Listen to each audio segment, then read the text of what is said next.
கண்ணியத்திற்குரிய சகோதர சகோதரிகளே, நம்முடைய இந்த பயணம் என்பது இரண்டு முக்கியமான விஷயங்களை நாம் கருத்தில் கொள்ள வேண்டும். உம்ரா பயணத்தில் இரண்டு முக்கியமான விஷயங்களை கருத்தில் கொள்ள வேண்டும். ஒன்று பயண ஏற்பாடு, இன்னொன்று உம்ரா செய்தல். பயணம் செய்துதான் நாம் உம்ரா செய்யக்கூடிய இடத்திற்கு செல்ல முடியும். பயணம் இல்லாமல் செல்ல முடியாது. பல நாடுகள் கடந்து, பல மொழிகள் கடந்து சவுதி அரேபியாவில் இருக்கக்கூடிய அந்த புனித தலத்திற்கு பயணப்பட்டுதான் செல்ல வேண்டும். முதலிலே பயணம் என்பதை பற்றி தெரிந்து கொள்ளலாம். பயணம் என்பது என்ன? பொதுவாக பயணத்தில் பல சிரமங்கள், துன்பங்கள், கஷ்டங்கள் இருக்கும். பொதுவாகவே பயணத்தில் இப்ப ஒண்ணுமில்லை, இங்கே இந்த நிகழ்ச்சியில் கலந்து கொள்வதற்காக நம்முடைய வாகனத்தில் பயணப்பட்டு ஒரு சிரமம். என்ன சிரமம்? காரை நிறுத்துறதுக்கு சிரமம். ஒரு பயணத்தில் ஏற்படுகிற சிரமங்கள் அது ஒன்று. நபிகள் நாயகம் ஸல்லல்லாஹு அலைஹி வஸல்லம் அவங்க பயணத்தை பற்றி என்ன சொல்றாங்க? அஸ்ஸஃபரு கித்அத்தும் மினன் நார். பயணம் என்பது துன்பங்களில் ஒன்றாகும். துன்பம் கஷ்டங்கள் இருக்கும். ரசூலுல்லாஹ் சொல்றாங்க, நடைமுறையில் அதுதான் அப்படித்தான் இருக்கிறது. சொல்லி நபி ஸல்லல்லாஹு அலைஹி வஸல்லம் சொல்றாங்க, யம்னஉ அஹதுக்கும் தஅமஹு வ ஷராபஹு. ஒருவர் பயணப்பட்டால் தம்முடைய வீட்டில் என்ன ஒரு வசதி அவருக்கு கிடைக்கிறதோ, பயணப்படும் நேரத்தில் அவர் எவ்வளவு பெரிய கோடீஸ்வரராக இருந்தாலும் கூட தன் வீட்டில் இருந்த மாதிரி வெளியிடத்தில் இருக்க முடியாது. அது உணர வேண்டும். இப்ப பயணப்பட்டு போகும் பொழுது அப்படிப்பட்ட வசதிகள் எல்லாம் இருக்குமானா அந்த பயணத்தில் கண்டிப்பாக இருக்காது. வேண்டிய நேரத்தில் வேண்டிய உணவுகளை சாப்பிடுதல், வேண்டிய நேரத்தில் வேண்டிய பானங்களை அருந்துதல், இவைகள் எல்லாம் பயணத்தில் கண்டிப்பாக முழுமையாக கிடைக்காது. அப்ப நம்ம இங்கிருந்து உம்ராவுக்கு போகும் பொழுது எல்லா ஏற்பாடுகளும் செய்தாலும் கூட ஆங்காங்கே அவ்வப்பொழுது சில சிரமங்கள் ஏற்படும். அந்த சிரமங்களை தாங்கிக் கொள்ள வேண்டும். ஏனென்றால் பிரயாணிகளுடைய துஆக்கள் அங்கீகரிக்கப்படுகிறது. நபி ஸல்லல்லாஹு அலைஹி வஸல்லம் சொல்றாங்க, பிரயாணம் செய்யக்கூடிய துஆ அங்கீகரிக்கப்படுது. காரணம் என்னவென்றால் அவர் பல சிரமங்களை மேற்கொண்டுதான் அந்த பயணத்தை செய்கின்றார். அந்த சிரமங்களை மேற்கொள்வதன் காரணமாக அவருடைய பிரார்த்தனைகள் அங்கீகரிக்கப்படுவதாக நபி ஸல்லல்லாஹு அலைஹி வஸல்லம் கூறுகிறார்கள். அதனால இந்த பயணத்தின் அந்த சிரமத்தை எல்லாம் நன்மையாக ஆக்கி தர வேண்டும் என்று பிரார்த்தனை செய்வதோடு உம்ரா செய்தல். உம்ரா என்பது என்ன? உம்ரா என்பது நம்ம எப்பொழுது வேண்டுமானாலும் செய்ய முடியும். ஹஜ் என்பது மட்டும்தான் குறிப்பிட்ட நாட்களில், அதாவது துல்ஹஜ் மாதத்தின் 8ஆம் பிறையில் இருந்து 12ஆம் பிறைக்கும் வரைக்கும் செய்யக்கூடிய வணக்கத்திற்குத்தான் குறிப்பிட்ட இடங்களில் தங்குதல், மினா, அரஃபா, முஸ்தலிஃபா போன்ற இடங்களில் தங்குதல், இப்படி குறிப்பிட்ட நாட்கள் குறிப்பிட்ட இடங்களில் தங்குவதற்கு ஹஜ் என்று சொல்லப்படும். உம்ரா என்பது எப்போது வேண்டுமானாலும் செய்யலாம்.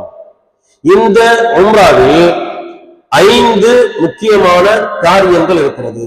அந்த 5 காரியங்களை முறையாக, வரிசையாக, அதை நாம் நம்முடைய கலப்பற்ற எண்ணம் இல்லாமல் மன தூய்மையோடு அந்த 5 காரியங்களையும் செய்ய வேண்டும்.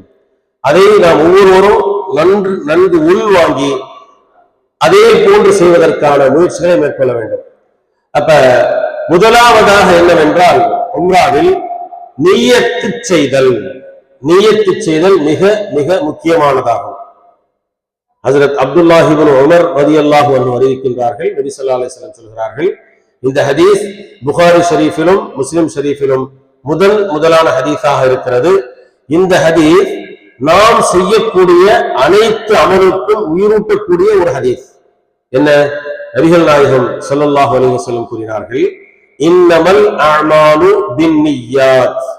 உங்களுடைய அமல்கள் அனைத்தும் நிய்யத்தை பொறுத்துத்தான் அமைகின்றது. நிய்யத்தை பொறுத்துத்தான் எந்த அமலும் நிறைவு பெறும். நிய்யத் இல்லாமல் எதுவும் செய்ய முடியாது. நம்ம ஒரு ஜகாத் கொடுக்கிறோம். ஜகாத் கொடுக்கும் பொழுது நான் ஜகாத் கொடுக்கின்றேன் என்று நிய்யத்து செய்ய வேண்டும். நோன்பு வைக்கின்றோம். நோன்பு வைக்கும் பொழுது அந்த நோன்புக்கு முன்னால் நான் இன்று நோன்பு இருக்க போறேன் மனசுல நினைப்பது, எண்ணுதல்.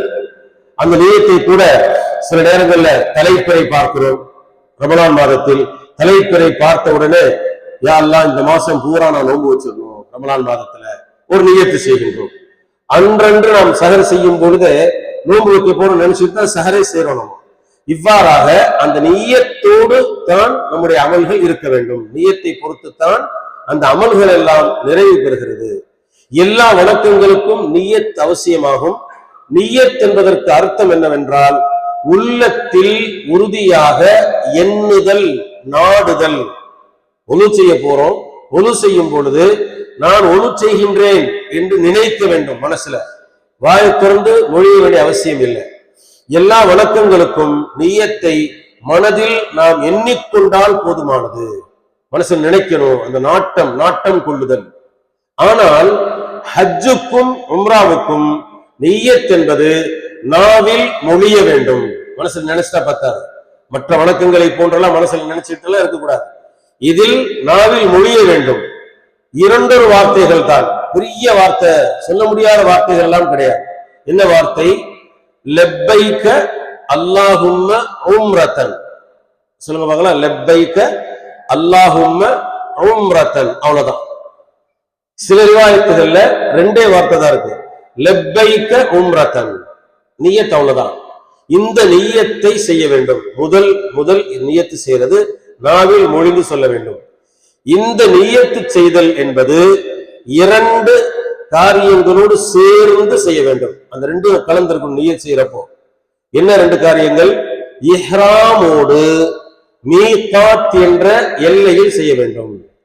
இஹ்ராமோடு மீகாத் என்ற எல்லையில் நியத்து செய்ய வேண்டும். இஹ்ராம் என்றால் என்ன? இஹ்ராம் ஆண்களுக்கு தைக்கப்படாத இரண்டு வெள்ளை துணிகள். ஆண்களுக்கு தைக்கப்படாத இரண்டு வெள்ளை துணிகள், கீழங்கி ஒன்றும் மேலங்கி ஒன்றும் போட்டுக்கிறோம். இதான் இஹ்ராம் ஆண்களுக்கு. பெண்களுக்கு அவர்கள் சாதா மற்ற நேரங்களில் அணியக்கூடிய அந்த ஆடை தான் அவர்களுக்கு இஹ்ராம். ஆனால் இஸ்லாமிய ஆடை கட்டுப்பாட்டு விதிமுறைகள் அதில் பின்பற்றப்பட்டிருக்க வேண்டும். இஸ்லாமிய ஆடை கட்டுப்பாடு என்பது எப்படி இஸ்லாம் சொல்லுதோ அந்த ஆடை கட்டுப்பாட்டு விதிமுறைகளுக்கு அதை கடைபிடித்தவர்களாக இருக்கக்கூடிய அந்த ஆடை பெண்களுக்கு அது இஹ்ராமாக ஆயிரும். பெண்களுக்கு இந்த மாதிரி ஆண்களை போன்று அல்ல. அவங்க யூசுவலா எப்போ போறா அந்த ட்ரெஸ் போட்டுறாங்க. இதான் இஹ்ராம். இஹ்ராம் என்ற வார்த்தைக்கு அர்த்தம் என்ன? இஹ்ராம் என்ற வார்த்தைக்கு இரண்டு பொருள்கள் இருக்கிறது. ஒன்று, அது ஒரு கண்ணியமான ஆடை. பெண்கள் இஹ்ராமுக்குள் வந்துவிட்டால், ஆண்கள் இஹ்ராமுக்குள் வந்துவிட்டால் அவர்கள் ஒரு கண்ணியமான ஆடையாக அந்த ஆடை கருதப்படுகிறது. இஹ்ராம் என்றால் கண்ணியம். எப்படி என்று சொன்னால் ஹரம் ஷரீஃப் என்று சொல்றோம், ஹரமைனு ஷரீஃபை அப்படின்றோம். ஹரம் என்ற வார்த்தைக்கு கண்ணியமான என்று ஒரு அர்த்தம் இருக்குது. அப்ப இஹ்ராம் என்றால் கண்ணியமான ஆடை. இன்னொரு அர்த்தம் இருக்கிறது இஹ்ராம் என்ற வார்த்தைக்கு, ஹராம் ஆக்கி கொள்ளுதல்.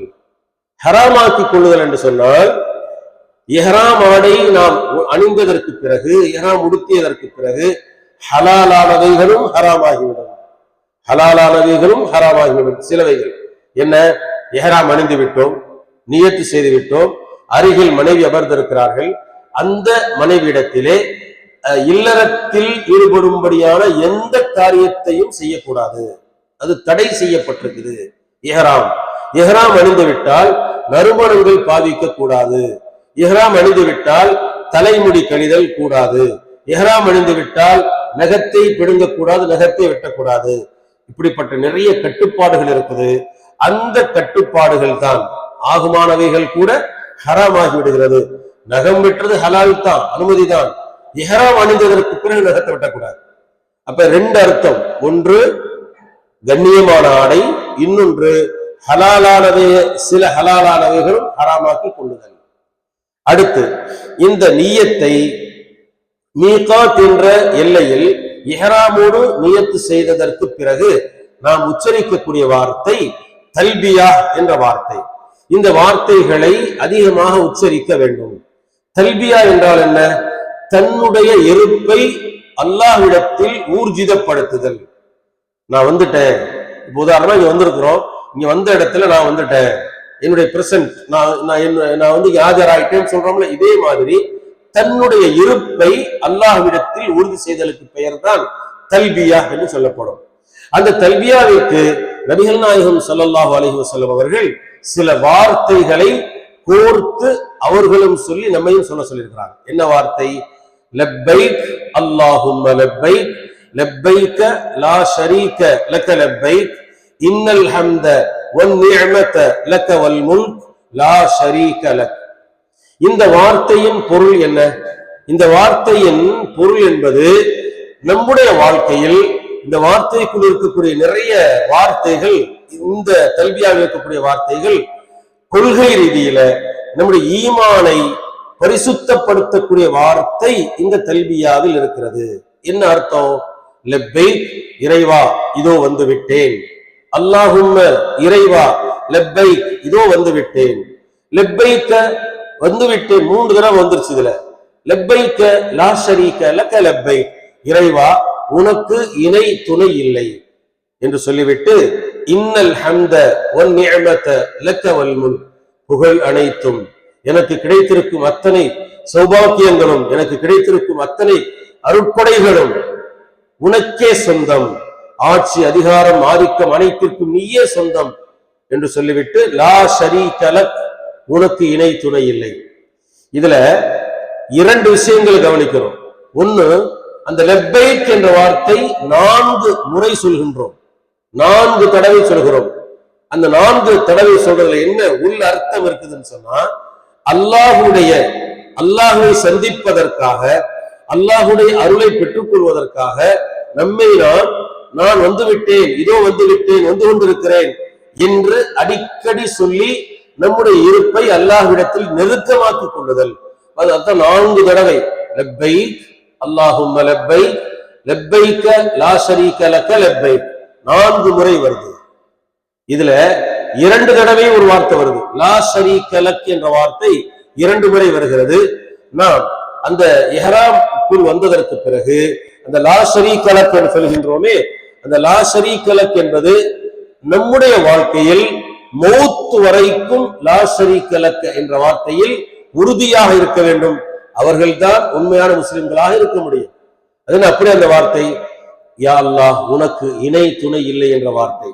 அங்கே போயிட்டு வந்ததுக்கு அப்புறம் எந்த மனிதனும் எந்த மனிதனுடைய தேவைகளையும் பூர்த்தி செய்ய முடியாது. அந்த மனிதர் அல்லாஹ்விடத்தில் தான் கேட்க வேண்டும். அல்லாஹு ஸமத் என்று சொல்கிறோம், தேவையற்றவன் அல்லாஹ் என்று சொல்கிறோம். அப்ப இணை துணை இல்லை என்று சொன்னால் இறைவனை தவிர அல்லாஹ்வுக்கென்று ஒரு அந்தஸ்தை கொடுக்கின்றோம். அந்த இடத்தில் யாரையும் வைக்க மாட்டேன். தல்பியாவுல இஹ்ராமோடு மட்டும் சொல்றதில்ல, வாழ்க்கை பூராவும் லா ஷரீக லக் என்ற வார்த்தையிலே உறுதியாக இருக்க வேண்டும். அந்த பயிற்சியை உம்ராவின் பொழுது இஹ்ராம் அணிந்து நாம் எடுத்துக் கொள்கிறோம், லா ஷரீக லக் என்ற வார்த்தை.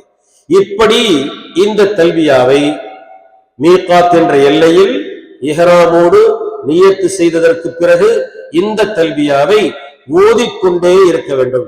அதிகம் ஓதிக்கொண்டு இருக்க வேண்டும். தேவையில்லாத வீணான பேச்சுக்களை பேசுதல் கண்டிப்பாக தவிர்க்கப்பட வேண்டும். அப்ப அந்த தல்பியாவை எதுவரைக்கும் சொல்ல வேண்டும் என்று சொன்னால், கஅபத்துல் முஷர்ரஃபாவை பார்க்கும் வரை இந்த தல்பியாவை சொல்லிக் கொண்டே இருக்க வேண்டும். கஅபத்துல் முஷர்ரஃபா பார்க்கிற வரைக்கும் மக்கா முக்கர்ரமா போயிட்டப்ப எல்லை என்பது என்ன? இந்த உலகத்திற்கு, மொத்த உலகத்திற்கும் 5 இடங்களை நபிகள் நாயகம் ஸல்லல்லாஹு அலைஹி வஸல்லம் அடையாளப்படுத்தி இருக்கிறார்கள். 5 இடங்கள். ஒன்று தில் ஹுலைஃபா என்ற இடம். இந்த தில் ஹுலைஃபா என்ற இடம் மதீனத்துல் முனவ்வரா, மஸ்ஜிதுன் நபவி, அந்த மதீனத்து நபி ஸல்லல்லாஹு அலைஹி வஸல்லம் அங்கிருந்து சுமார் 14 கிலோமீட்டர் இருக்குது. அது ஒரு எல்லை, இந்த உலகத்திற்கு அது ஒரு எல்லை. அந்த இடத்திற்கு தாண்டி இருக்கக்கூடியவர்கள் அந்த இடத்தை கடந்து வரும் பொழுது அங்கே நியத்து செய்ய வேண்டும். இன்னொரு பகுதி இருக்கிறது எலம்லம் என்ற இடம். எலம்லம் என்ற நீங்க எல்லாம் வரும்போது எலம்லம் என்ற இடத்தை தான் கடந்து வருவீங்க. இதெல்லாம் ஊர் பேர் தான். தில் ஹுலைஃபான்னு சொல்லி ஊர் பேர், எலம்லம் என்று ஊர் பேர். அந்த ஊரை கடந்து வரும் பொழுது நியத்து செய்ய வேண்டும். இந்த ஈராக் பகுதியில் இருக்கக்கூடிய மக்கள் ஜாத்து இராக் என்று சொல்லக்கூடிய இடம், ஜுஹ்ஃபா என்று ஒரு இடம், கர்னுல் மனாசில், இப்படி 5 இடங்கள் இருக்குது. இந்த 5 இடங்களை கடந்து வரும் பொழுது நியத்து செய்ய வேண்டும். நியத்து செய்ததிலிருந்து கஅபத்துல் முஷர்ரஃபாவை பார்க்கும் வரை தல்பியா உச்சரித்துக் கொண்டு இருக்க வேண்டும். காரணம், வெள்ளை ஆடை தரித்ததற்கு பிறகு, இஹ்ராமுக்குள் வந்ததற்கு பிறகு நம்மை கெடுப்பதற்காக நம்முடைய உள்ளத்தில் ஒரு ஊசலாட்டத்தை ஏற்படுத்தக்கூடிய ஷைத்தான் ஏதாவது தேவையில்லாத பேச்சுக்களை சொல்லிக்கொண்டே இருப்பான். அப்ப அந்த ஷைத்தானை துரத்துவதற்கு இந்த தல்பியா மிகவும் உறுதுணையாக இருக்கும். இந்த தல்பியா உச்சரிச்சுக்கிட்டே இருக்கணும். அப்படியாக நம்முடைய பயண ஏற்பாட்டின்படி இன்ஷா அல்லாஹ் மக்கா முக்கர்ரமா சென்றடைகின்றோம். நம்முடைய அறைகளில் நம்ம எல்லாமே செட்டில் ஆயிரும். ஆனதுக்கு அப்புறம் ஒரு குறிப்பிட்ட நேரம் சொல்லுவோம். அந்த நேரத்துல எந்த நேரத்துல போனா இலகுவாக இருக்கும். சில நேரங்கள் கூட்டம் நெரிசலாக இருக்கும். இப்பொழுதெல்லாம் கூட்டம் நிறைய இருக்கு. சென்ற வாரம் அங்கே இருந்தோம். இன்ஷால்லா நாளை மறுநாளும் உம்ராவுக்கு போறோம். இன்ஷால்லா குழு வளைச்சிட்டு கூட்டம் நிறைய இருக்குது. கூட்டம் நிறைய இருக்கக்கூடிய நேரங்களில் மகரிப் இஷால கூட்டம் நிறைய இருக்கும். வியாழன் இரவு வெள்ளிக்கிழமை ராவெல்லாம் சரியான கூட்டமாக இருக்கும். ஒவ்வொரு தொழுகை நேரத்திலையும் கூட்டம் இருக்கும். கூட்டம் இல்லாத நேரம் என்று எடுத்துக்கொண்டால் காலையில ஃபஜ்ர் தொழுகைக்கு அப்புறம் ஒரு 7-7:30 மணிக்கெல்லாம் கூட்டம் இருக்காது. 10-11 வரைக்கும் ரொம்ப சீக்கிரமாக 20 நிமிஷத்துல நம்ம தவாப் செய்யற அளவுக்கு கூட்டம் கம்மியா இருக்கும். அதே போன்று இரவு நேரத்துல ஒரு 11:30 மணிக்கு அப்ப நம்ம தவாப் செய்யறப்ப கூட்டம் இல்லாம இருக்கும். ஆனாலும் கூட கூட்டமா இருக்குதுன்னு பயந்துடவும் கூடாது. சில நேரங்கள்ல நம்ம இங்க லைவ் ஓடிக்கிட்டே இருக்கும். எல்லா ரூம்லயும் காபத்துல் முஷர்ரஃபாவோட லைவ் ஓடிக்கிட்டே இருக்கும். அந்த லைவ் பார்த்த உடனே கூட்டம் கம்மியா இருக்குது அப்படின்னு சொல்லி புறப்பட்டு போவோம். நம்மள மாதிரி லட்சக்கணக்கான பேர் கூட்டம் கம்மியா இருக்கு அது ஒரு கூட்டமாக ஆயிடும். அப்ப சில நேரங்கள் நம்ம போகும் பொழுது இதெல்லாம் அனுசரிச்சு போகணும். கூட்டம் இருந்தாலும் நமக்குன்னு ஒரு நேரத்தை ஒதுக்கி அதை வகுத்து நாம் செல்ல வேண்டும். அப்ப அங்கே சென்று நம்முடைய பயண ஏற்பாட்டின்படி போயிடுறோம். உள்ளே செல்லும் பொழுது இப்ப காபத்துல்லா வாசல்ல இருந்து உம்ரா முடிகிற வரைக்கும் உள்ள அந்த அமல்களை பற்றி சொல்கிறேன். காபத்துல் முஷர்ரஃபா வாசலுக்குள் நுழையும் பொழுது அங்கே வாசல் ஒரு 90க்கும் மேற்பட்ட வாயில்கள் இருக்குது. அந்த வாயில்கள்ல ஒன்னொன்னுக்கு ஒரு பேர் வச்சிருக்கிறாங்க. அதாவது பாபுல் உம்ரா, பாபு மலிக் அப்துல் அசீஸ், பாபு மலிக் ஃபஹத், பாபுல் பவ்வாபத்து நபி ஸல்லல்லாஹு அலைஹி வஸல்லம், பாபு சலாம் என்று சொல்லக்கூடிய வாசல். நிறைய வாசல்கள் காபத்துல்லாவுக்கு இருக்குது. முத வர்றவங்க அவங்க கற்பனையில ஒரு மாதிரி நினைச்சு வச்சிருப்பாங்க. நல்லா முதல்ல 2001 ஹஜ்ஜுக்கு போகும் பொழுது ஃபர்ஸ்ட் ஹஜ்ஜுக்கு தான் போகும் பொழுது நான் எப்படி நினைச்சிருந்தேன்னா, மக்கா முக்கர்ரமா பெரிய ஊருன்னு சொல்றாங்க. அங்கே பள்ளிவாசல், நம்ம பள்ளிவாசலை கற்பனை பண்ணி வச்சிருப்போம். நான் நினைச்சு வச்சிருந்தேன் டெல்லி ஜாமியா மஸ்ஜிதோட கொஞ்சம் பெருசா இருக்குன்னு நினைச்சேன். நான் நினைச்சது உள்ளது அப்படியே சொல்றேன். அங்க போய் பார்த்தா நான் நினைச்சதுக்கும் அங்க இருக்கிறதுக்கு சம்பந்தமே இல்லை. காபத்துல் முஷர்ரஃப் அவ்வளவு கண்கொள்ளா காட்சியாக அது காட்சி அளிக்கிறது. இப்ப இந்த மாதிரி நம்ம அந்த ஹரம் ஷரீஃபிற்குள் நுழையும் பொழுது பல வாசல்கள் இருக்குது. அந்த வாசலில் ஒரே ஒரு தடவையாவது பாபு சலாம் வழியாக உள்ள போறதுக்கு நியத்து வச்சுக்காங்க. ஒரே ஒரு தடவையாவது எந்த வழியில போனாலும் உம்ரா செய்யலாம், அது வேற. ஒரே ஒரு தடவை பாபு சலாம் வழியாக ஏன் போக சொல்றோம்னு சொன்னா, நம்ம உயிரினும் மேலான நபிகள் நாயகம் ஸல்லல்லாஹு அலைஹி வஸல்லம் அந்த பக்கம் தான் வீடு இருந்துச்சு. அந்த வழியாக உள்ள வருவாங்க ஹரம் ஷரீஃபுக்கு. 14ஆம் நம்பர் வாயில், அது கோல்டு கலர்ல அது போடப்பட்டிருக்கும். சில நேரங்கள்ல அந்த வாசல் அடைக்கப்பட்டிருக்கும் செக்யூரிட்டி பாதுகாப்புக்காக. நியத்து வச்சுட்டு போவோம், முடிஞ்ச அளவு கதவு போட்டீங்கன்னா அது வாசல் வரைக்கும் தான் போயிட்டு வந்துடலாம் இன்ஷா அல்லாஹ். நபி ஸல்லல்லாஹு அலைஹி வஸல்லம் உடைய புனித கால்கள் பட்ட இடம், அதனால அதை சொல்றோம் நம்ம. சோ நிறைய வாசல்கள் இருக்கு. உள்ளே போகும் பொழுது ஒரு துஆ நபிகள் நாயகம் ஸல்லல்லாஹு அலைஹி வஸல்லம் கற்றுத்தந்த துஆ. என்ன துஆ என்றால், அஊது பில்லாஹில் அஸீம் வ பிவஜ்ஹில் கரீம் வ சுல்தானில் கதீம் மினஷ் ஷைத்தானிர் ரஜீம் பிஸ்மில்லாஹி வஸ்ஸலாத்து வஸ்ஸலாமு அலா ரசூலில்லாஹ் அல்லாஹும்ம ஃப்தஹ் லி அபுவாப ரஹ்மத்திக். ஷைத்தானை விட்டு பாதுகாவல் தேடுகிறேன். அந்த ஷைத்தானை விட்டு பாதுகாப்பு கேட்டுட்டு எங்கள் உயிரினும் மேலான நபி ஸல்லல்லாஹு அலைஹி வஸல்லம் அவர்கள் மீது ஸலவாத்தும் ஸலாமும் உண்டாகட்டும். எம் இறைவா, உன் அருள் வாயில்களை எங்களுக்கு திறந்து வைப்பாயாக. ஒவ்வொரு பள்ளிவாசலுக்கு போகும் பொழுது இந்த துஆவை செய்யணும். அல்லாஹும்ம ஃப்தஹ் லி அபுவாப ரஹ்மத்திக். ஏனென்றால் நமக்கு அல்லாஹுடைய அருள் கிடைக்கும் என்றால் இறை இல்லம் என்று சொல்லக்கூடிய மஸ்ஜிதுகளில் இருந்துதான் கிடைக்கிறது. அதனால அல்லாஹ்விடத்திலே பிரார்த்தனை செய்ய வேண்டும்.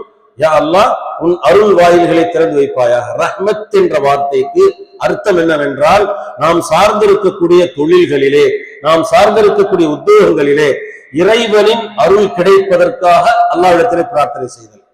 இந்த துஆவை ஓதியவர்களாக ஹரம் ஷரீஃபிற்குள்ள போறோம். உள்ளே சென்றதற்கு பிறகு தஹிய்யத்துல் ஹரம் என்று சொல்லக்கூடிய 2 ரக்அத் தொழ வேண்டும்.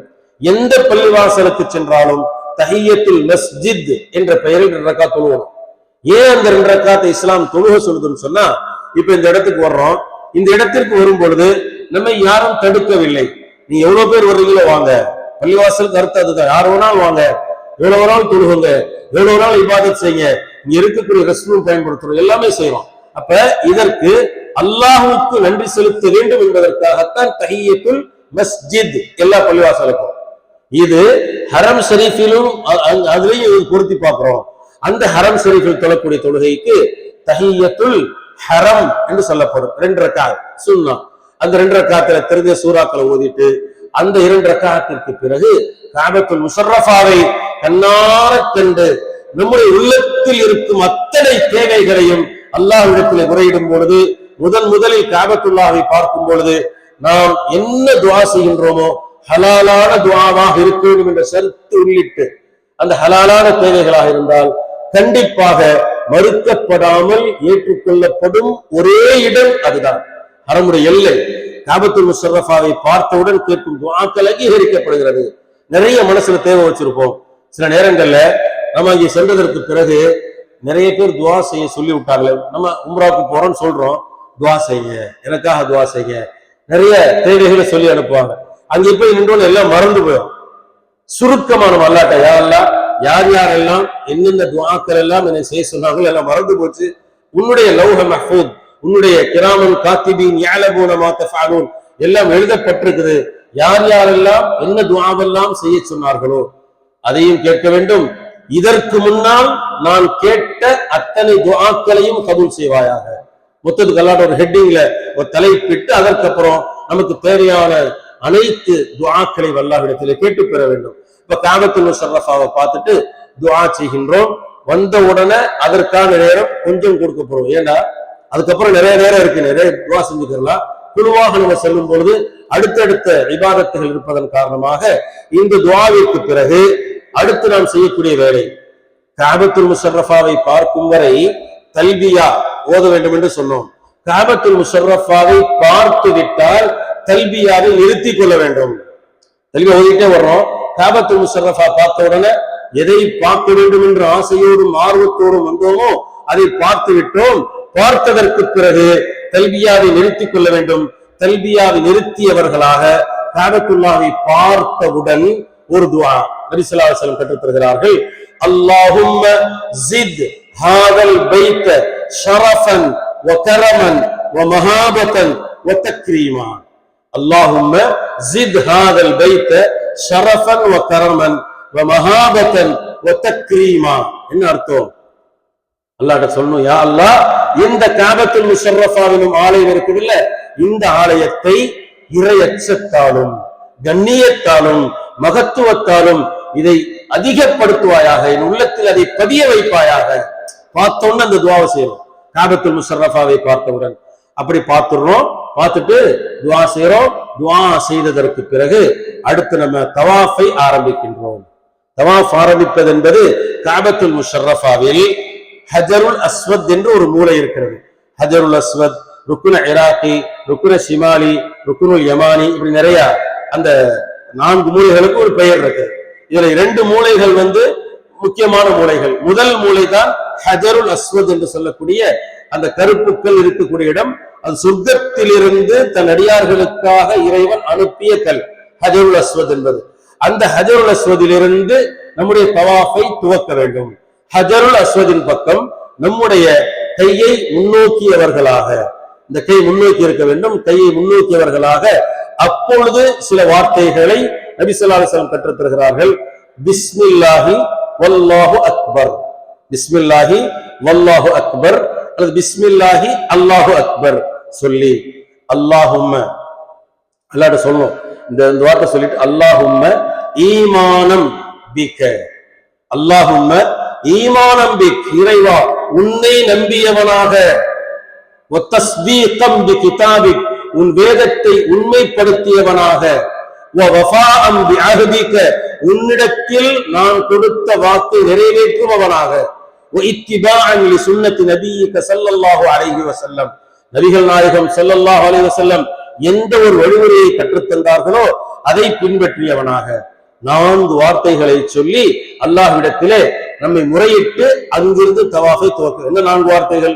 யா அல்லாஹ் உன்னை நம்பினேன், உன் வேதத்தை நம்பினேன், நான் உனக்கு வாக்கு கொடுத்ததை நிறைவேற்றுகின்றேன், எங்கள் உயிரினும் மேலான நபி ஸல்லல்லாஹு அலைஹி வஸல்லம் காட்டி தந்த வழிமுறைகளையும் பின்பற்றுகின்றேன் என்ற வார்த்தையை சொல்லியவர்களாக தவாஃபை துவக்க வேண்டும். ஹஜருல் அஸ்வதிலிருந்து தவாஃப் துவங்குகிறது.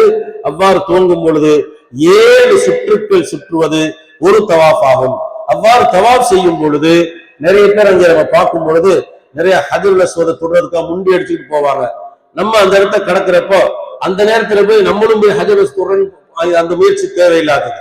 அதுக்கப்புறம் நீங்க போகலாம். நமக்கு அந்த தவாஃபுடைய இதான் முக்கியமான நமக்கு காரணம், முக்கியமான அமல் அது. அந்த அமலில் நாம் கவனம் செலுத்த வேண்டும். அதே போன்று சுற்றி வரும் பொழுது ஒரு இடம் இருக்கிறது, ஹதீம் என்ற இடம், அரை வட்டமாக இருக்கும். அந்த இடத்துல தொழுகிறது காபத்துல் முஷர்ரஃபா, உள்ளே தொழுததை போன்று என்று நபி ஸல்லல்லாஹு அலைஹி வஸல்லம் கூறினார்கள். அப்ப அந்த மாதிரி தவாஃப் செய்யும் பொழுது அந்த இடத்தை பார்த்துட்டு போய் 2 ரக்காத் தொழுதுட்டு வந்துடலாம் அப்படின்லாம் நம்ம செஞ்சிருக்கோம். அதுக்கப்புறம் போய் தொழுவோம் நிறைய. நாம் தவாஃப் செய்யும் பொழுது தவாஃபில் மட்டும் கவனம் செலுத்த வேண்டும். ரொம்ப கவனமாக இருக்கணும். ஏன்னா இந்த விஷயத்துக்கு நிறைய கவனக்குறைவாக இருந்துடுறாங்க. நாம் தவாஃப் செய்யும் பொழுது இதுக்கு முன்னாடி அவங்க தவாஃப் செஞ்சிருப்பாங்க, உம்ரா செஞ்சு முடிச்சிருப்பாங்க, அவங்க ஹஜருல் அஸ்வதை தொடர்றதுக்கு வந்திருப்பாங்க. அவங்கள பார்த்து நம்ம போய் நம்மளும் போவோம்னு சொல்லி நம்ம நேரத்தை அந்த இடத்துல அதிகமா கொடுத்துடக்கூடாது. தவாஃபில் மட்டும்தான் கவனம் செலுத்த வேண்டும். 7 சுற்றுக்கள். ஒவ்வொரு சுற்றிலும் ருக்குனுல் யமானி என்ற இடம் 4வது மூலை. முதல் மூலை தான் ஹஜருல் அஸ்வத், 4வது மூலை தான் ருக்குனுல் யமானி. ருக்குனுல் யமானியை கடக்கும் பொழுது ரப்பனா ஆத்தினா ஃபித் துன்யா ஹஸனா வ ஃபில் ஆகிரத்தி ஹஸனத்தன் வ கினா அஸாபன்னார்.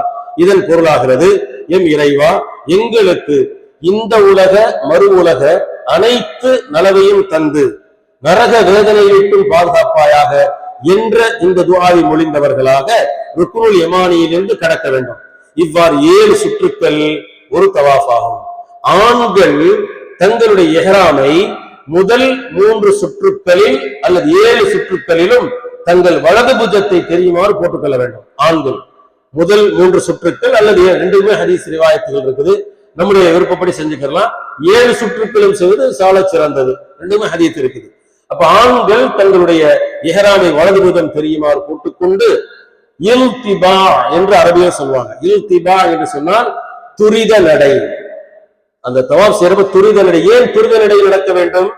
நம்ம அல்லாஹ் சுறுசுறுப்பாக அந்த ஆர்வத்தை வெளிப்படுத்துவதற்காக அல்லாஹ் நான் வந்துட்டு இருக்கிறேன் கொஞ்சம் வேகமாக. எப்படி ஒரு பிரியத்திற்கும் பாசத்திற்கும் உரியவர்களை சந்திக்கும் பொழுது சோம்பேறித்தனமா நடக்க மாட்டோம்.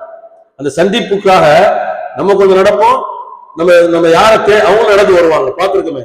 இந்த மாதிரி அல்லாஹ்விடத்தில் நம்முடைய அந்த உணர்வை, ஈமானிய உணர்வை வெளிப்படுத்துவதற்காக துரித நடையாக முதல் 3 சுற்றுக்கள் இருக்க வேண்டும் ஆண்கள். இப்ப கடைசியாக இஹ்ராம் அந்த 7 சுற்றுக்கள் முடிந்து விடுகிறது. முடிந்ததற்கு பிறகு அடுத்த கடமை என்னவென்றால் 2 ரக்காத் சுன்னத் தொழ வேண்டும். தவாஃபுடைய சுன்னா. இது உம்ராவுடைய தவாஃபாக இருந்தாலும் வெறும் தவாஃபாக இருந்தாலும் 7 சுற்றுக்கள் சுற்றியவுடன் 2 ரக்காத் தொழ வேண்டும்.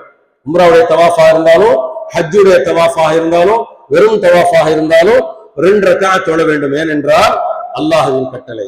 அஊது பில்லாஹி மினஷ் ஷைத்தானிர் ரஜீம் வத்தஃபிது மின் மகாமி இப்ராஹீம முஸல்லா. அந்த மகாமி இப்ராஹிம் என்ற இடத்தை தொழுமிடமாக ஆக்கிக் கொள்ளுங்கள். அல்லாஹ் தொழ சொல்றான். அப்ப அந்த பகுதியில எந்த பகுதியில் இடம் இருக்கோ அந்த இடத்துல தொழுகலாம். நிறைய பேர் ஆர்வ கோளாறுல என்ன பண்ணுவாங்கன்னு சொன்னா, மகாமி இப்ராஹிம் என்றது ஒரு தங்க நிறத்தில் ஒரு மாட விளக்கை போன்று இருக்கும். அந்த இடத்துல அங்க நின்று தொழுவாங்க. அங்க இருக்கக்கூடிய காவல்துறை அதிகாரிகள் அப்புறப்படுத்துவாங்க. ஏன்னா தவாஃப் செய்யற இடம் அங்கதான் நின்று தொழுகணும்னு அவசியம் இல்லை. அந்த பகுதி பூராவுமே மகாம் இப்ராஹிம் தான். எங்க இடம் கிடைக்கிறதோ அந்த இடத்துல 2 ரக்காத் தொழ வேண்டும். அந்த தொழுகையில் முதல் ரக்காத்தில் சூரத்துல் ஃபாத்திஹா அல்ஹம்து சூராவுக்கு பிறகு குல் யா அய்யுஹல் காஃபிரூன் என்ற சூராவும், 2வது ரக்காத்தில் சூரத்துல் ஃபாத்திஹா அல்ஹம்து சூராவுக்கு பிறகு குல் ஹுவல்லாஹ் சூராவும் ஓதிக்கொண்டு அதற்கு பிறகு அல்லாஹ்விடத்திலே நம்முடைய ஹலாலான தேவைகளை முறையிட்டு கேட்டுக்கொள்ளலாம். அந்த 2 ரக்காத் தொழுகைக்கு பிறகு அடுத்த சுன்னத் என்னவென்றால் ஜம்சம் தண்ணீர் அருந்துதலாகும். அந்த ஜம்சம் தண்ணீர் 2 வகையான பலன்களை நமக்கு தருகிறது. ஒன்று, நபி ஸல்லல்லாஹு அலைஹி வஸல்லம் சொல்றாங்க, அல்மாஉ ஸம்ஸமு லிமா ஷுரிப. எந்த நோக்கத்திற்காக ஜம்சம் தண்ணீர் அருந்தப்படுகிறதோ அந்த நோக்கத்தை அல்லாஹ் நிறைவேற்றி கொடுக்கின்றான்.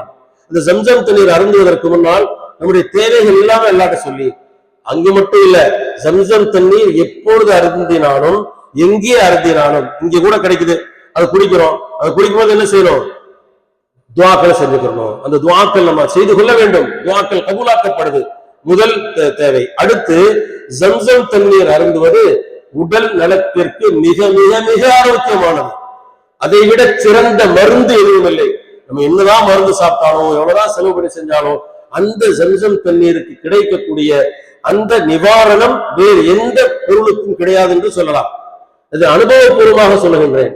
எனக்கு ஒரு தடவை கொரோனாவுக்கு முந்தி அந்த ஸ்டோன் ஃபார்ம் ஆகும்ல, கிட்னில ஸ்டோன் ஃபார்ம் ஆகுமே, அந்த மாதிரி ஸ்டோன் ஃபார்ம் ஆகுது. நம்ம மருத்துவத்தை கேட்கும் பொழுது இதை இப்படி எடுக்கணும்னு சொல்றாங்க, அவங்களுடைய ஆலோசனை அது.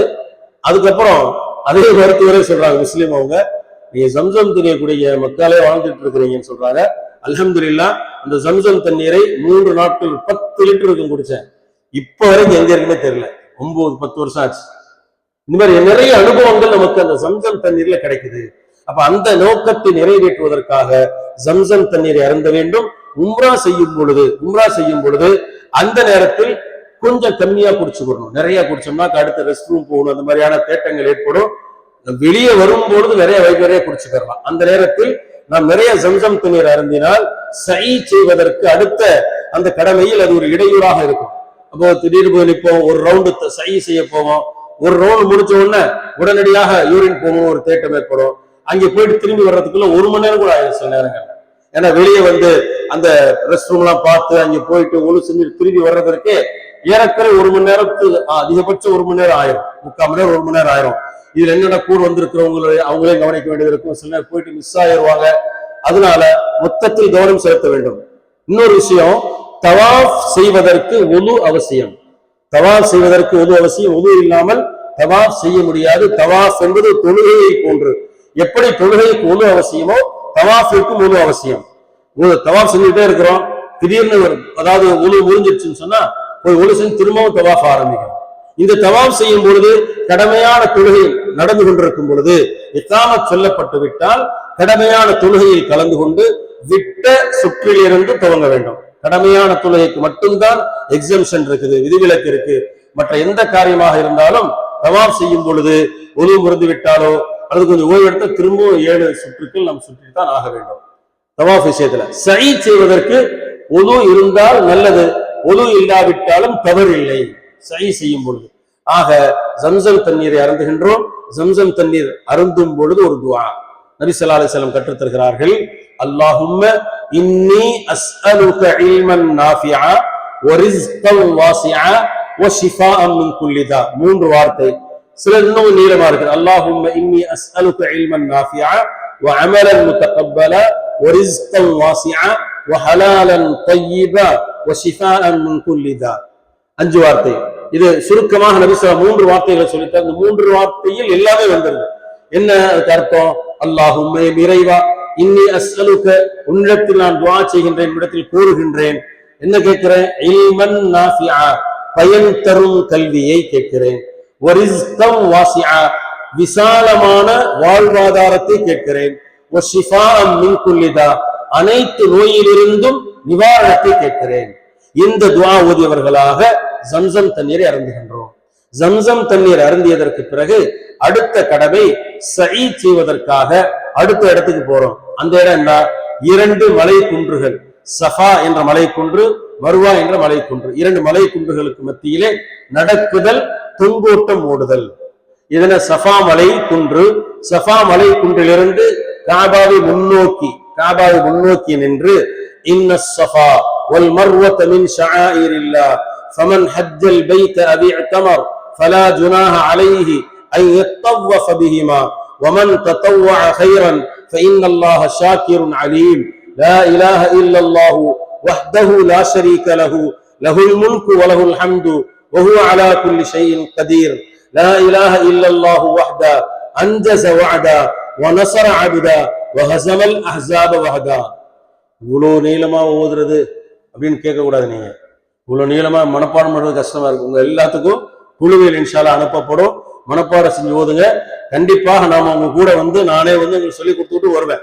ஆனால் என்னதான் நான் சொல்லிக் கொடுத்தாலோ, எந்த உஸ்தாதுகள் சொல்லிக் கொடுத்தாலோ, நாம் மனனம் செய்து ஓதுவதை போன்று வராது.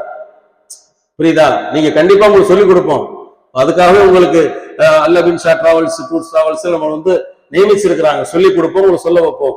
என்னதான் சொல்லிக் கொடுத்து சொன்னாலும் கூட நீங்கள் மனப்பாடம் செய்து ஓதுவது என்பது வேறுதான், அதனுடைய இடமே வேறுதான். ஏனென்றால் நம்ம சொல்லிக் கொடுக்கும் பொழுது பூரா சரியா காதல உழுவுறதுன்னு ஒன்று இருக்குது. சில நேரம் அரைகுறையா ஒரு கூட்டத்துல இருக்கும், கூட்டத்துல ஏதோ ஒன்று சொல்லிக் கொடுங்க, ஏதோ ஒன்று சொல்றாங்க அப்படின்னு சொல்லும் பொழுது அது பாதி தான் உள்ள வாங்குவோம், பாதியை உள் வாங்கி நம்ம சொல்றப்ப அதுல இருந்து பாதி போகும். மனப்பாடம் பண்ணிட்டோம்னா நம்ம இன்னும் 4 பேருக்கு சொல்லிக் கொடுக்க முடியும். நீ வருத்தப்பட்டுக்க கூடாது, என்னடா சொல்லிக் கொடுக்கறதுக்கு இப்படி சொல்றாங்க, சொல்லி கொடுப்போம் நம்ம. ஆனா நீங்கள் ஓதுவது என்பது வேறுதான், சரியா? அதுல கவனம் செலுத்திக் கொள்ள வேண்டும். இப்ப இதன் பொருள் என்ன? சஃபா மருவா என்பது அல்லாஹ்வின் அத்தாட்சிகளில் ஒன்றாகும்.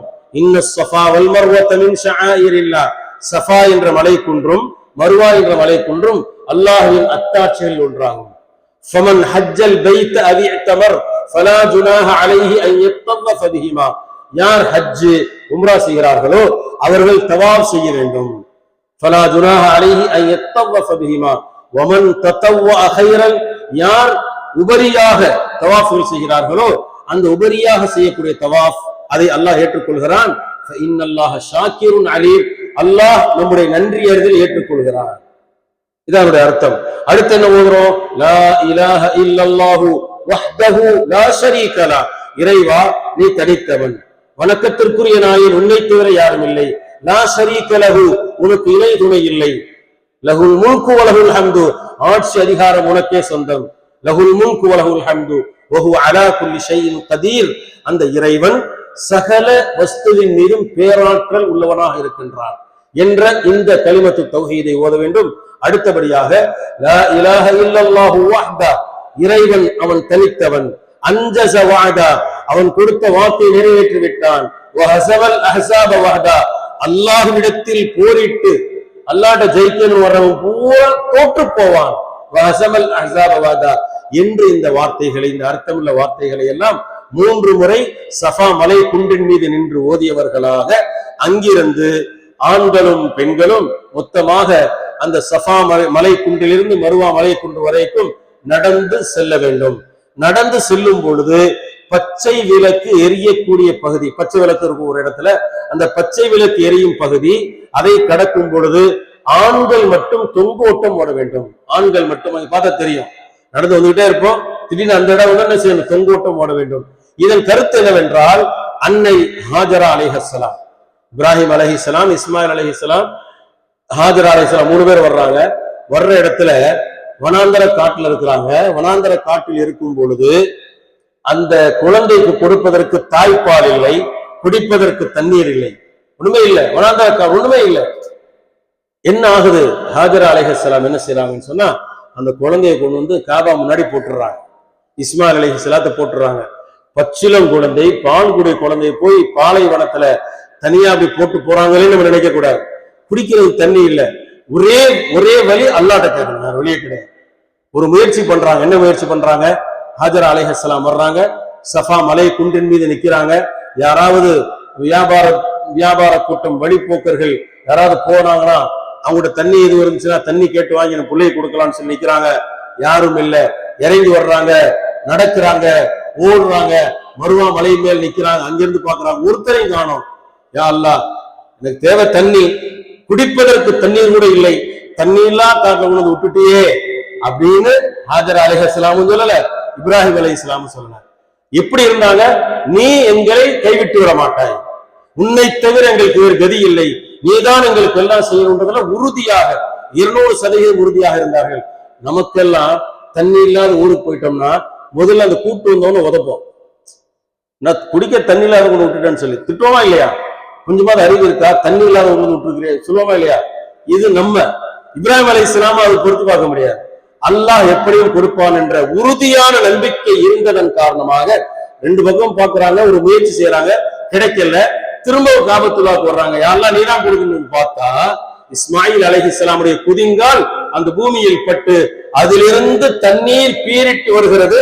பாலைவனத்திலே, சம்பந்தமே இல்லாத இடம், பாலைவனத்துல அவர்களின் குதிங்கால், சின்ன குழந்தை கால் அடிக்கும் பார்த்தீங்களா, அந்த அதாவது பசியில தாகத்துல அந்த கால் அடிக்கிற அந்த அடியிலிருந்து ஹாஜரா அலைஹிஸ்ஸலாம், இப்ராஹிம் அலைஹிஸ்ஸலாம் செய்த துஆவின் வெளிப்பாடாக ஜம்சம் தண்ணீரை அல்லாஹ் வரவழைத்தார். நீங்க தவாப் செய்யறப்ப பாத்தீங்கன்னா ஹஜருல் அஸ்வதை கடந்து போகும்போது கீழே பார்த்துக்கிட்டே போங்க, ஸ்கொயர் சில்வர் கலர்ல இருக்கும், அங்கதான் ஜம்சம் கிணறு இருக்கு, அங்கதான் குழந்தைய போடுறாங்க, அந்த இடத்துலதான் தண்ணீர் வருது. அப்ப அந்த ஜம்சம் தண்ணீர் வரும் பொழுது இஸ்மாயில் அலைஹிஸ்ஸலாமுக்கு கால் பட்டு வந்ததுல இப்ராஹிம் அலைஹிஸ்ஸலாம் ஹாஜர் அலைஹிஸ்ஸலாம் போதும் போதும் எங்களுக்கு கொஞ்சோண்டு தேவைப்பட்டுச்சு, இவ்வளவு வந்துருச்சு, இதுவே எங்களுக்கு போதுமானதுன்னு சொல்லி அல்லாஹ்வுக்கு நன்றி செலுத்துபவர்களா சொல்றாங்க. நபிகள் நாயகம் ஸல்லல்லாஹு அலைஹி வஸல்லம் இந்த வார்த்தையை மேற்கோள் காட்டி சொல்றாங்க. அன்று மட்டும் ஹாஜர் அலைஹிஸ்ஸலாம் இப்ராஹிம் அலைஹிஸ்ஸலாம் போதும் என்று சொல்லி இருக்காவிட்டால் பூரா உலகத்திற்கும் இந்த தண்ணீர் பரவி இருக்கும் சொல்றாங்க. அப்படிப்பட்ட ஜம்சம் தண்ணீர். அப்ப இதெல்லாம் நம்ம பார்க்கிறோம். அதுதான் அந்த தியாக உணர்வோடு சஃபா மர்வாவுக்கு மத்தியிலே சயி செய்தல் என்று சொல்லப்படும். சயி என்றால் முயற்சி செய்தல். அதுக்கு அர்த்தம் அதுதான். கருத்து என்னவென்றால் நம்முடைய தேவையை அல்லாஹ்விடத்தில் தியாக உணர்வை வெளிப்படுத்துதல் தான் அதுக்கு அர்த்தம். சஃபாவிலிருந்து மருவா வரைக்கும் 1, மருவாவில் சஃபா வரைக்கும் 2, மீண்டும் 3, 4, 5, 6, 7, 7வது சுற்றிலே மருவாவில் முடியும். சில பேர் என்ன செய்யறாங்க, ஆர்வ கோளாறுல தெரியாம என்ன பண்ணிடுறாங்கன்னா, ஒரு தடவை போயிட்டு திரும்புறது 1, இன்னொரு தடவை போயிட்டு திரும்புறது 2 ரவுண்ட் ஆகுது. நான் மொத்தமாக முழுவதுமாக 3 சுற்று தான் ஆகுது. முழுவதுமாக இந்த 3 சுற்றுல 7 நம்பர் வந்துருது. போறது 1 வர்றது 2 ஆகுது. சில பேரு போயிட்டு வர்றது 1ன்னு சொல்லிட்டு 7 ரவுண்டு அடிச்சா ரொம்ப கஷ்டமா இருக்கும். நம்ம கேட்கறது இல்ல, அவங்க இஷ்டத்துக்கு செஞ்சிடறாங்க. கால்லாம் வலிக்குது ஹஸ்ரத் அப்படின்றாங்க. கால்லாம் வலிக்குது உஸ்தாத், என்ன ஏன் கால் வலிக்குதுன்னா நான் 7 சுத்த முழுசா செஞ்சேன் அப்படின்றாங்க. அப்படி மார்க்கம் சொல்லி தரல. ஒரு தடவை போறது 1, திரும்புறது 2, இப்படிதான் இந்த கணக்குல தான் செய்யணும். அந்த சையை முடிக்கின்றோம். முடித்ததற்கு பிறகு ஆண்கள் தலைமுடியை மழித்துக் கொள்ள வேண்டும், மொட்டை எடுத்துக் கொள்ள வேண்டும். அந்த தலை பூரா மொட்டை எடுத்துக் கொள்ளுதல். நபிகள் நாயகம் ஸல்லல்லாஹு அலைஹி வஸல்லம் சொன்னாங்க, ரஹிமல்லாஹுல் முஹல்லிகீன், ரஹிமல்லாஹுல் முஹல்லிகீன், ரஹிமல்லாஹுல் முஹல்லிகீன். 3 முறை நபி ஸல்லல்லாஹு அலைஹி வஸல்லம் சொன்னதுனால 3 முறையும் நானும் உங்களுக்கு சொல்றேன். என்ன சொன்னாங்க நபி ஸல்லல்லாஹு அலைஹி வஸல்லம்? உம்ரா முடித்து விட்டு யார் தலைமுடி மொட்டை அடிக்கிறார்களோ அல்லாஹ் அவர்களுக்கு அருள் செய்யட்டும் ரசூலுல்லாஹ் துஆ செய்றாங்க. அப்ப சஹாபாக்கள் கேக்குறாங்க, யா ரசூலல்லாஹ் மொட்டை அடிச்சா அல்லாஹ்வின் அருள்னு கேக்குறீங்க, வல் முகஸ்ஸிரீன் தலைமுடியை குறைக்கலாமா? கொஞ்சம் சம்மர் கட்டிங்ல குறைக்கலாமா? 1ஆம் நம்பர் 2ஆம் நம்பர் போட்டு இருக்காங்கல்ல, அப்புறம் கடைசியில சரி பொழைச்சிட்டு போங்க அப்படின்னு சொல்லிட்டு முடி குறைக்கவும் செய்யலாம். ஆனால் முடி குறைத்தல் என்பது தலை பூராவும் குறைத்தல் ஆகும். சில பேர் அங்கே நீங்க பாத்தீங்கன்னா அரகுறை படிச்சவங்க இப்ப தொழுகைக்கா ஒழு செய்யறோம், அந்த ஒழு செய்யறப்போ தலை பூரா மசாஜ் செய்யணும். அல்லாஹ்வின் கட்டளை வம்சஹு பிருஊசிக்கும், உங்கள் தலை பூராவும் மசாஜ் செய்ய வேண்டும். சில பேர் தொட்டு இப்படி தடவுவாங்க, சில பேர் இந்த இடத்துல மட்டும் தடவுவாங்க, முன்னாடி அப்படி இல்லை. அல்லாஹ்வுடைய கட்டளை வம்சஹு பிருஊசிக்கும், உங்கள் தலை முழுவதுமாக மசாஜ் செய்ய வேண்டும், ஈரக்கையால் தலையை தட வேண்டும். அதே போன்றுதான் நாம் மொட்டை அடித்தால் மொத்த தலை மொட்டை அடிக்கிறோம், முடியை குறைத்தாலும் எல்லா தலையும் ஒரு கணக்கு வச்சு முடியை குறைச்சிக்கிறது. இப்படி நம்முடைய உம்ராவுடைய கடமைகள் நிறைவு பெறுகிறது. அல்ஹம்துலில்லாஹ். இப்ப இது உம்ராவுடைய கடமை உங்களுக்கு இன்ஷா அல்லாஹ் குழுவில் எல்லாமே உங்களுக்கு பகிரப்படும். ஒவ்வொரு ஸ்டெப்லையும் பிரயாணம் செய்யும் பொழுது ஓதக்கூடிய துஆவிலிருந்து நீங்கள் காபத்துல் முஷர்ரஃபாவை பார்க்கும் வரை நியத்து செய்ததிலிருந்து ஒவ்வொரு ஸ்டெப்பும் உங்களுக்கு குரல் வழியாக அனுப்பப்படும். அப்படியே நீங்க மனப்பாடம் செஞ்சு நீங்களும் ஓதுற உங்களை நீங்கள் தயார்படுத்திக் கொள்ள வேண்டும். இது இன்ஷா அல்லாஹ் அந்த மாதிரி ஒரு ஏற்பாடு நம்ம செஞ்சு வச்சிருக்கிறோம் இன்ஷா அல்லாஹ். ஏன்னா உம்ரா போறக்கூடிய நேரத்துல நம்ம சவுதியை சுத்தி பார்க்கறதுக்காக போகல. சவுதியில இருக்க கட்டிடங்கள், இங்கே மலேசியால இந்த மாதிரி கட்டிடங்கள் நிறைய இருக்கதான் செய்யுது. கட்டிடம் என்று பார்க்கும் பொழுது எல்லா இடத்துலையும் இருக்கதான் செய்யுது. நம்ம சுத்தி பார்க்க போகல, காபத்துல் முஷர்ரஃபாவை பார்த்து நம்முடைய பாரங்களை எல்லாம் இறக்கி நம்முடைய தேவைகளை எல்லாம் அல்லாஹ்விடத்தில் கேட்டு பெற்று செல்வதற்காகத்தான் அங்கே போறோம். அப்ப அங்கே சென்ற நேரத்துல என்னென்ன விஷயங்களை முழு கவனம் செலுத்தா, முதலாக நம்முடைய கவனம் 5 நேர தொழுகையும் காபத்துல் முஷர்ரஃபாவில் தான் தொழ வேண்டும். வேற எங்கேயும் தொழக்கூடாது. தொழுகக்கூடாதுன்னா தொழுகை கூடாதுன்ற ஜாயிஸ் இல்லையான்னு பேச்சுக்கு வர்றேன் நான். தாராளமா தொழுகை ஜாயிஸ் தான். நம்ம இவ்வளவு கஷ்டப்பட்டு இவ்வளவு தூரமா நம்ம போய் 8.5 மணி நேரம் விமானத்துல பயணமாகி போய் குடும்பத்தை விட்டு வியாபாரத்தை விட்டு தொழில்துறை விட்டுட்டு அங்கே போயும் மற்ற பள்ளிவாசலுக்கு தொழணும்னா அதுக்காக போறோம். நம்ம காபத்துல் முஷர்ரஃபாவில் அங்கே தொழ வேண்டும். ஒரே காரணம், அங்கே நாம் செய்யக்கூடிய வணக்கங்கள் தொழுகை உள்ளிட்ட எந்த வணக்கமாக இருந்தாலும் 1க்கு 1,00,000 மடங்கு நன்மை அதிகம் கிடைக்கிறது. முதல் புனித தலம் அல்லவா, அப்ப அந்த இடத்துல கிடைக்குது. இப்ப ஒரே ஒரு நாள் மட்டும் இப்படி நீங்க முயற்சி பண்ணிக்கலாம். நீ வரக்கூடிய நேரத்துல யா அல்லாஹ் ஒரே ஒரு நாள் முழு இரவும் காபத்துல் முஷர்ரஃபாவுல தங்குவேன் நியத்து வச்சுக்கங்க. ஒரே ஒரு இரவு இஷா முடியுது, நேரா வர்றோம், உணவு எடுத்துக்கிறோம், சாப்பிட்டதுக்கு அப்புறம் ஒரு இரவு திரும்ப போயிடுறோம். அங்க போனதுக்கு அப்புறம் சொர்க்க மாதிரி இருக்கும், அவ்வளவு அழகா அற்புதமாக இருக்கும், நறுமணம் கமலக்கூடிய சொர்க்க மாதிரி எனக்கு போனவங்களுக்கு தெரியும். அப்ப இஷா முடிச்சுட்டு அங்க போயிட்டு அங்க உட்கார்ந்து என்னென்னலாம் மனசுல உங்களுக்கு ஆசை இருக்கும், தொழுகுன்னு ஆசைப்படுறீங்களா தொழுவுங்க, குரான் ஓத ஆசையா இருக்கா குரான் ஓதுங்க, குரான் ஓத தெரியல குல்ஹுவல்லா சூரா மட்டும்தான் தெரியும் அதை ஓதிட்டு உட்கார்ந்துருங்க, ஒண்ணுமே தெரியல சுப்ஹானல்லாஹ் அல்ஹம்துலில்லாஹ் அதை ஓதிட்டு இருங்க, எது தெரியுமோ ஓதிட்டு இருக்கலாம், தொழுகலாம். உங்களுக்கு அவுற முடியல கொஞ்சம் களைப்பா இருக்கு கொஞ்சம் ஓய்வு எடுத்துக்கலாம். ஆக ஒரு இரவு அங்கே ஹரம் ஷரீஃபில் நீங்களாக அது முயற்சி பண்ணிக்கணும். அது கடமை, இல்லாட்டி உம்ரா கூடாதுன்னு நான் சொல்ல வரல, நம்ம ஆர்வத்தை ஏற்படுத்திக் கொள்வதற்காக. ஏனென்றால் அந்த ஒரு இரவு ஹரம் ஷரீஃபில் நாம் கழித்தல் என்பது நம் வாழ்க்கையில் மறக்க முடியாத இரவாக இருக்கும். உம்ரா முடிச்சு ஊருக்கு வந்த உடனே அல்ஹம்துலில்லாஹ் ஒரு இரவு முழுசா காபத்துல்லா பார்த்துக்கிட்டே இருந்தேன், மனசு அப்படியே சொல்லிட்டே இருக்கும், அந்த ஆசை பேரின்பம் கிடைக்கும். அதை அப்படி ஒரு நியத்தோடு பண்ணிக்கங்க. அதே போன்று திருக்குர்ஆன் ஓத தெரிந்தவர்கள் ஒரு குர்ஆனை தவாஃபில் ஓதுதல், ஒரு குர்ஆன் முழுசா இப்படி தவாஃப் செய்யறப்ப தவாஃப் ஆரம்பிக்கிறப்ப சூரத்துல் பக்ரா, சூரத்துல் ஃபாத்திஹா, சூரத்துல் பக்ரா ஓதிட்டே வர்றோம். இப்படி ஒரு தவாஃப்ல ஒரு 3/4 ஜுசு, ஒரு ஜுசு வரைக்கும் ஓத முடியும்.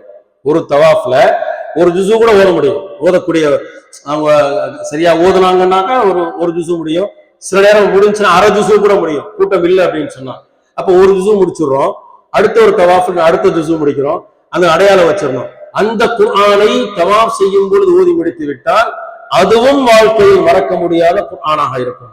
வீட்டுல இருக்கிறோம், ரமலான்ல ஓதுறோம், மற்ற காலங்கள்ல ஓதுறோம், குர்ஆன் ஓதுறோம். இந்த குர்ஆன் ஓதுதல் என்பது அதற்கு நன்மை, ஒரு எழுத்துக்கு 10 நன்மை. அங்கே அந்த இடத்துல நாம் செய்யக்கூடிய அந்த வணக்கத்திற்கு 1க்கு 1,00,000 மடங்கு நன்மை என்று சொன்னால் பூரா குர்ஆனை ஓதும் போது எவ்வளவு நன்மை கிடைக்கும். அதே போன்ற இருக்கக்கூடிய காலங்களில் அதிகமாக தவாஃப் செய்தல் அதிகம் கவனம் செலுத்த வேண்டும். ஒவ்வொரு கடமையான தொழுகைக்கு முன்னாடி கடமையான தொழுகைக்கு பின்னாடி 2 தவாஃப் ஆயிடுச்சுன்னா ஒரு நாளைக்கு 10 தவாஃப் ஆயிடுச்சு, ஈஸியாக முடிஞ்சிடும். இப்ப இரவு நேரம் 11:30 மணிக்கு, காலை ஒரு 7:30 8 மணிக்கு, அசருக்கு முந்தையெல்லாம் கூட்டம் கம்மியா இருக்கும். கூட்டம் கம்மியா இருக்கிற நேரத்தை நம்ம பார்த்து அந்த நேரங்களில் நம்ம என்ன செய்யணும், தவாஃப்களை செஞ்சுக்கணும். இப்படியாக அங்க இருக்கக்கூடிய காலங்களில் நம்முடைய நேரத்தை நாம் கழிக்க வேண்டும். அத்தோடு ஜம்சம் தண்ணீரை தவிர எதையும் குடிக்க மாட்டேன் அப்படின்ற உறுதியா வாங்க. எல்லா வாட்டரும் கிடைக்குது, மினரல் வாட்டர்லாம் வித்தியாசமா கிடைக்கும், வித்தியாசமா பாட்டில்கள்ல கிடைக்கும், பாட்டில்கள்ல. ஆனால் ஜம்சம் தண்ணீரை மட்டுமே நாம் அங்கே குடிக்கிறப்போ நம்ம ஊர்ல அவ்வளவு தண்ணீர் கிடைக்காது. அதிலும் நாம் உறுதியாக கவனம் செலுத்திக் கொள்ள வேண்டும். எல்லாம் வல்ல இறைவன் நம்முடைய உம்ராவுடைய நியத்தை ஏற்றுக்கொண்டு நம்முடைய பயணத்தை எல்லாம் இலகுவாக்கி கொண்டு உம்ராவை எளிதாக்கி ஏற்றுக்கொள்வானாக என்று பிரார்த்தனை செய்கின்றேன். அஸ்ஸலாமு அலைக்கும் வரஹ்மத்துல்லாஹி வபரகாத்துஹ். உங்களுக்கு ஏதாவது டவுட் இருந்தா கேளுங்க. அந்த டவுட்டுக்கு முன்னாடி இந்த எப்படி அந்த ஆரம்பத்திலிருந்து ஒரு சின்ன ஒரு டெமோ மாதிரி அதை செஞ்சு காட்டுறேன், அதை கவனிச்சு பார்த்துக்கணும். அதை